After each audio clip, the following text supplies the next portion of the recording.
Halo, Assalamualaikum warahmatullahi wabarakatuh. Perkenalkan, nama saya Nurul Ain Rahmanisari, NIM 18101125. Saya mahasiswa Institut Teknologi dan Bisnis Asia Malang, program studi manajemen.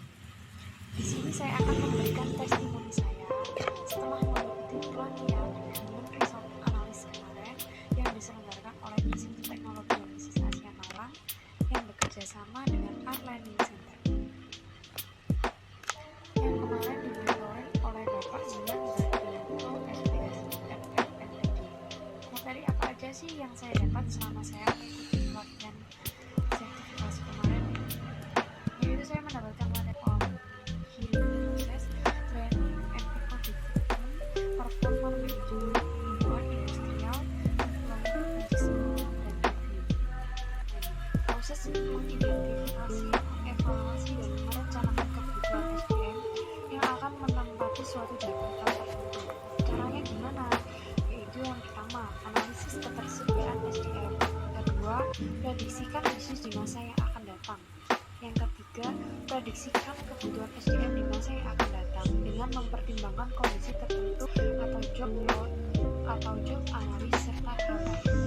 Dari yang saya ingat kemarin yaitu ada jenis-jenis seleksi. Yang pertama, apa aja sih jenis-jenis seleksi? Yang pertama, seleksi administratif, surat menyurat sesuai dengan persyaratan. Yang kedua, seleksi secara tertulis atau intelijensi, personality, bakat, attitude, interest, prestasi atau achievement. Yang ketiga ada seleksi tidak tertulis yaitu seperti wawancara, praktek, medical check up, dan lalu macam-macam tes. Apa aja sih macam-macam tes? Yang pertama ada tes psikologi, mengukur kepribadian seseorang yang diharapkan sesuai dengan posisi yang akan diduduki. Dan yang kedua ada tes pengetahuan, tes yang mengukur pengetahuan umum seseorang termasuk tentang teori, praktek leadership, kecepatan, respons, waktu, dan angka. Dan yang ketiga ada tes kemampuan koordinasi fisik atau kinestetik, mengukur kemampuan adaptasi pada situasi yang nyata. Lalu ada perjanjian kerja. Apa sih perjanjian kerja itu? Yaitu suatu perjanjian bahwa pihak ke satu menghentikan kerja menyerahkan penanggung kepada pihak lain, yaitu pengusaha atau majikan dengan upah selama waktu tertentu selama perjanjian berlangsung.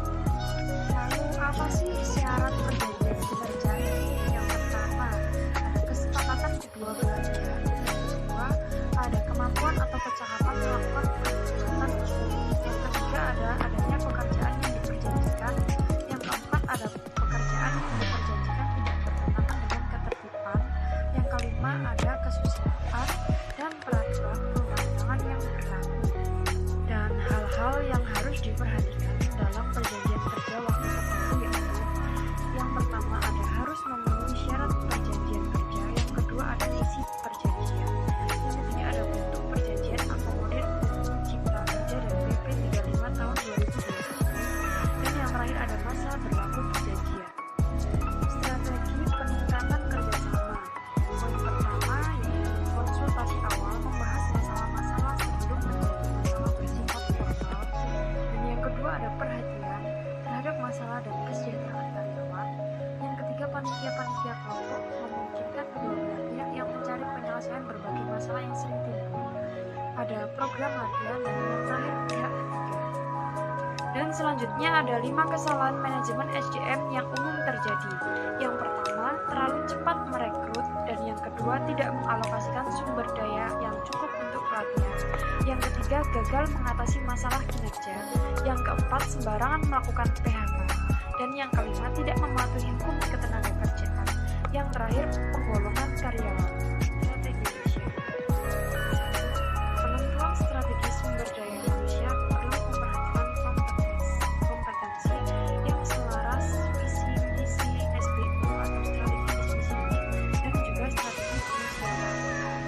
Yang kedua, penyesuaian strategi SDM dan strategi perusahaan akan mempengaruhi pencapaian sasaran perusahaan.